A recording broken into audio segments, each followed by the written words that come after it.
नमस्कार, मी देवा चपटे. आपलं DC9 मराठी न्यूजमध्ये सर्वांचं स्वागत आहे. संपूर्ण भारतभर महाशिवरात्र मोठ्या उत्साहात शिवभक्त हे साजरे करत असतात. एकंदरीत पाहायला गेलं तर कित्येक दिवसापासून सिद्धेश्वर मठ येथे महाशिवरात्र उत्सव मोठ्या उत्साहामध्ये साजरा केला जातो. एकंदरीत पाहायला गेलं तर भाविक भक्त मोठ्या संख्येने या मिरवणुकीमध्ये या सोहळ्यामध्ये सहभागी होतात. एकंदरीत काय काय कार्यक्रम महाशिवरात्री निमित्त सिद्धेश्वर मठ येथे आयोजन केलेले आहे, आपण थेट करबसव शिवाचार्य महाराज यांच्याकडून जाणून घेणार आहोत. महाशिवरात्री निमित्त मोठ्या प्रमाणात कार्यक्रम आपल्या इथे साजरा होतो. काय आवाहन करसाल नागरिकांना? हेच करता येईल की अनादी काळापासून भगवान शंकराची पशु पाश और परमात्मा म्हटल्याप्रमाणे जीव जगत और जगदीश याप्रमाणे प्रत्येक जीवाचं पालकत्व ज्यांनी घेतलं त्याला पशुपतीनाथ म्हणतात. पशु म्हणजे फक्त पशुच नाही, तर जे आचार विचार आणि उच्चाराच्या पलीकडे संस्कारही नसतात त्याला पशुच म्हणतात. म्हणजे खूप आपण उच्च कुळामध्ये जन्माला आलो, पण त्याचं जर धर्माचरण आपण करत नसेल, आचार विचार सांभाळत नसेल, पूजापाठ करत नसेल किंवा आपल्या पूर्वजांचं आई वडिलांचं म्हणणं ऐकत नसेल, तर तो सुद्धा सामान्य नागरिका माणसासारखं वागत नसेल, राहत नसेल, तर तो सुद्धा मनुष्य योनी मृगच चरंती म्हटल्याप्रमाणे तो मनुष्य रूपासारखा आहे, मनुष्यासारखा आहे, पण तो प्राणीच आहे. आणि अशा सर्वांच्याच 84 लक्ष योनीतील सर्व जे जीव जंतू आहे, मनुष्य, प्राणी, पशु वगैरे पक्षी, या सगळ्यांचं जे प्रभुत्व आहे, नेतृत्व आहे, याचं जो कर्ता पुरुष आहे, याचं जे पालक म्हणून आहे तो भगवान हा शिव असल्यामुळे विष्णुदेव पालक, ब्रह्मा निर्माता आणि महादेव हे संहारक आहे.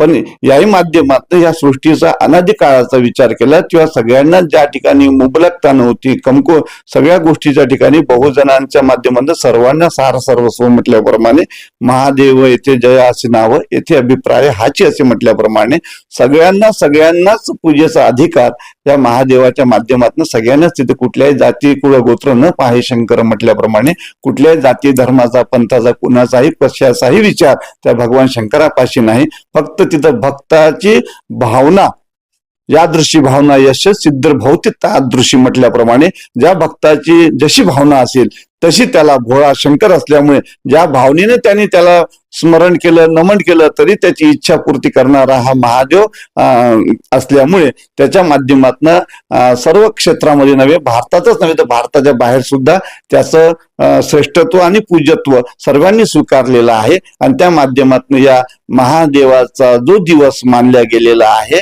तो हा दिवस आहे महाशिवरात्रीचा. ही महाशिवरात्र म्हणजे या शब्दातच दिलेली आहे रात्र, सगळ्यात मोठी रात्र या ठिकाणी दिलेली आहे. आताच मकर संक्रांत झालेला आहे.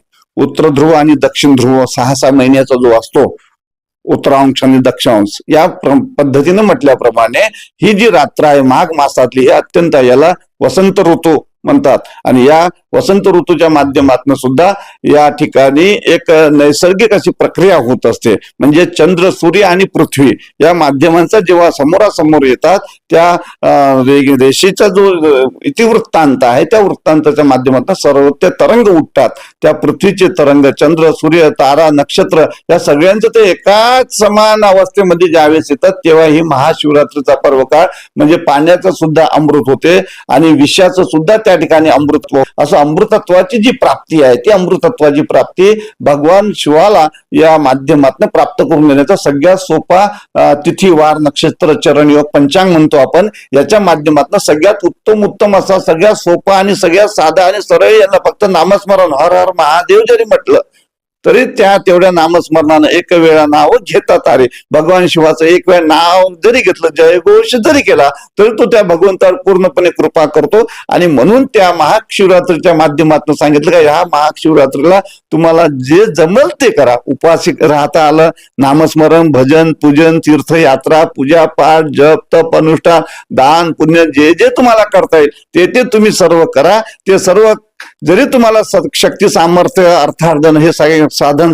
सामुग्री नसली तरी तुम्ही केवळ नाम मात्रनं जरी घेतलं तर केवळ नाम मात्रनं भगवान शंकर शिव हा प्रसन्न होऊन तुमचे इक्षिप्त मनोरथ पूर्ण करतो. म्हणून हा भोळा दैवत असलेलं हे महादेवाचं महाशिवरात्रीचा हा पर्व काळ पावन पर्व काळ आणि या माध्यमातून अनेक मोठमोठ्या देवस्थानांमध्ये अनेक तीर्थक्षेत्राच्या ठिकाणी याचा मोठा उत्सव केला जात असतो होत असतो. तीच परंपरा आपल्या भाग्याने आपल्या सगळ्यांच्या मूळ पूर्वजांच्या आशीर्वादाने आपल्याला लाभलेली आहे.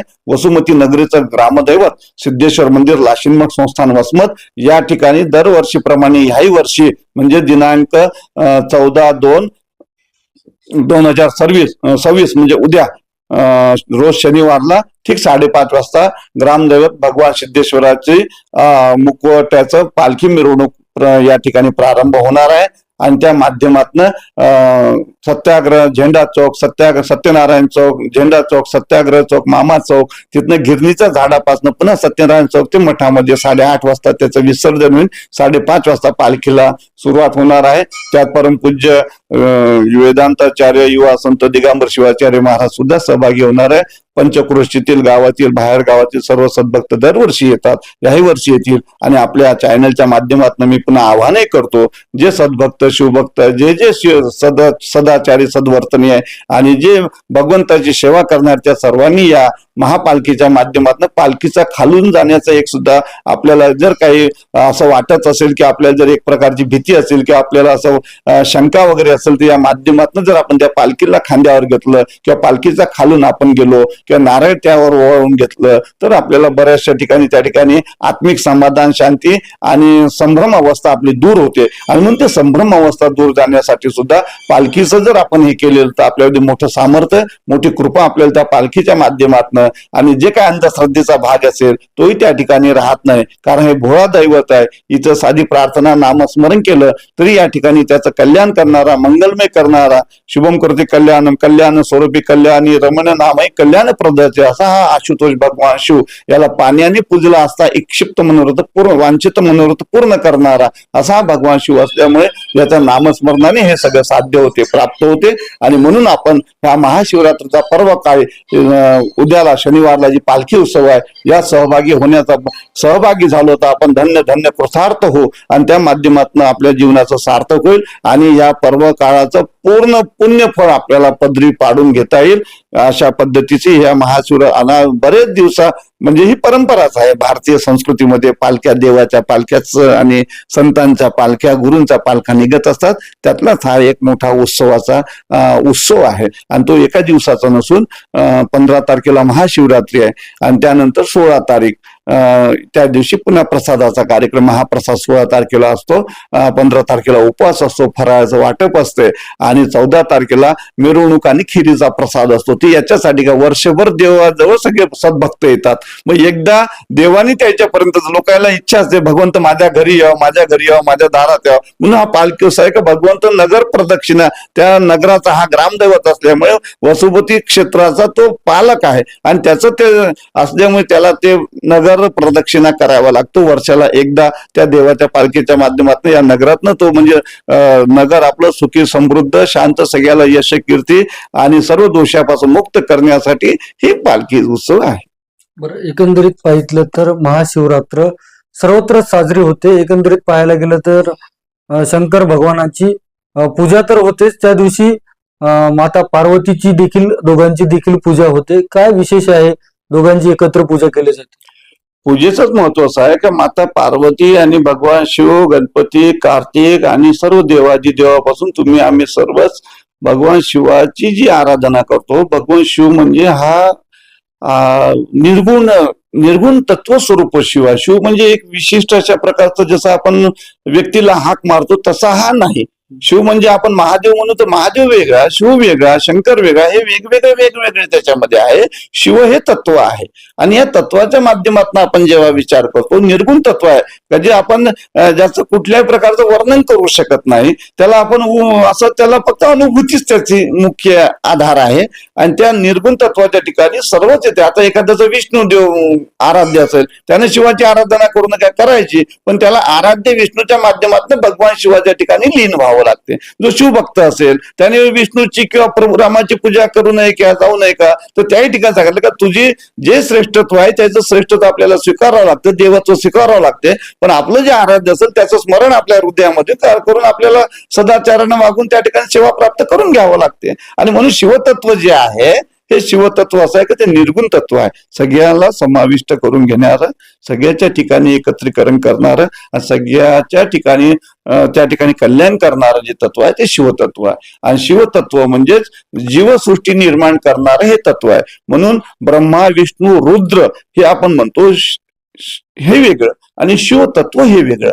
पण आता असं झालेलं आहे का सगळ्या वेदांत सिद्धांत धर्मस्य तत्व निहितम गुह्य, धर्माचं तत्व कोणाला कळत नाही, सांगता येत नाही, सांगितलं तर वळत नाही, पाठांतर होत नाही. आणि ह्या सगळ्याच्यामध्ये एवढं धावपळ झालेलं आहे तर आपण सगळं आता फास्ट फूडच्या माध्यमातून रेडीमेड आपण सगळा नाश्ता पाणी ऑनलाईन बोलवायलो. घरी स्वयंपाक सगळं असून कुणी स्वयंपाक करायला तयार नाही, केलेलं कुणी खायला तयार नाही. आणि अशा वेळेस जर आपण म्हटलं का देवाच्या माध्यमातून सगळं, तर ते शक्य नाही. भाविक हो, काळ बदललेला आहे, वेळ बदललेला आहे. आणि अशा वेळेस आपल्याला जिथे जिथे ज्या ज्या माध्यमातून भगवंताची उपासना नामस्मरण पूजा अर्चा करता येईल त्या त्या पद्धतीनं आपण करावा. आणि शैव वैष्णव हे सगळे देवाचे दास आहे, देवाचे भक्त आहे, देवाचे लेकर आहे. त्यांनी मग ते ब्रह्मा विष्णू रुद्र इंद्र हे ईश्वर हे सगळे एकच आहे. आणि म्हणून त्यांनी फक्त सेवाभाव करावा, तिथे कुठल्याही प्रकारचा भेदभाव न करता ज्याचं जे आराध्य असेल धर्म तो कुळीचा जाणू, जे आपुले धर्मी निष्ठत्वे वर्ती, जे अधर्माचे शिगनिमे सहजे तोच धर्म होऊ देवी, स्वधर्म निधनम श्रेय परधर्म भयावह. आपला जो आचार धर्म विचार धर्म आहे, आपला जो कुलाचार आहे, आपली जी परंपरा आहे त्या परंपरेला अनुसरून बाकी सगळं सहविष्णुता, सर्व धर्म समभाव, सर्व फक्त माणसाबद्दल नाही, पशु पक्षी वृक्ष वल्ली आम्हा सोय रे वनचर्य. संतांनी हे दिलंय का? नुसतं माणसं काय म्हणता तुम्ही, झाड हे सगळं पशु पक्षी नद्या वगैरे हे सगळे आपल्याला मार्गदर्शन करणारे आपल्या हिताचे आहे. म्हणून त्या सगळ्यांना तुम्ही श्रेष्ठत्व देवत्व द्या आणि त्या माध्यमातून त्यांचं संवर्धन संगोपन करून ते आपलं कल्याण करून घ्या. नक्कीच जर पाहितलं तर महाराजांनी सांगितल्याप्रमाणे भक्तिभावाने महादेवाची पूजा केल्याच्या नंतर नक्कीच काही ज्या आपल्या अडीअडचणी आहेत त्या सुटतात. एकंदरीत पाहायला गेलं तर सोशल मीडियावर मोठ्या प्रमाणात व्हिडिओ देखील बनवले जातात की महाशिवरात्रीच्या दिवशी हे मंत्र म्हणल्याच्या नंतर किंवा असं केल्याच्या नंतर ही पूजा केल्याच्या नंतर तुमच्या जे मनोकामना आहेत त्या पूर्ण होतात. किती तथ्य वाटते त्या व्हिडिओमध्ये? भगवान शंकर हा तंत्र साधनेवर साधलेला आहे. म्हणून भगवान शंकर हा निर्गुण असल्यामुळे त्याला ज्या ज्या पद्धतीनं स्वीकारा. मी अगोदरच सांगितलं की भगवान शिव हा असा आहे का जो जशा पद्धतीनं त्याची नामस्मरण करल, आराधना करल, स्मरण करल, त्याला आवाहन करल, त्या त्या पद्धतीनं त्या व्यक्तीची यादृशी भावना यश सिद्ध भावती तादृशी, ज्याची जशी भावना असेल त्या भावनेनुसार त्याला तत्पर तात्काळ फल देणारा हा भगवान आहे. आणि याच्या ठिकाणी जी सुरुवात झाली ती तंत्रशास्त्राची झालेली आहे. आणि ते तंत्रशास्त्र म्हणजे काय आहे तर तंत्र मंत्र यंत्र असे याचं हे आहे, साधन आहे. ते ज्याला मंत्र जमतात ते मंत्र करून देवाला प्राप्त करून घेतात. ज्याला यंत्र करतात चौकोन वगैरे काढून त्या माध्यमातून आकडे वगैरे टाकून शब्द वगैरे टाकून बीज मंत्र वगैरे टाकून ती यंत्राच्या माध्यमातून करतात. तंत्रविद्या काय तर तंत्रविद्याच्या माध्यमातून त्याही पेक्षा त्या ठिकाणी आपण म्हणतो का कॉन्टॅक्ट करतो आपण एकमेकाचा, म्हणजे मेडिटेशनच्या माध्यमातून की आत्मा एकाग्र करून ईश्वराचं चिंतन करणे आणि त्या अवस्थेला प्राप्त करून घेणे हा खूप मोठा योग आहे. म्हणजे बसून जसं धृतराष्ट्राला संजयने कुरुक्षेत्रात असलेल्या महाभारताची कथा स्वतः पाहिली आणि धृतराष्ट्रांना सांगितली असं असं त्या ठिकाणी युद्ध होऊ लागलेलं आहे, पहिला दिवस झालेला आहे, दुसरा दिवस झालेला आहे. कशाच्या बळावर आहे?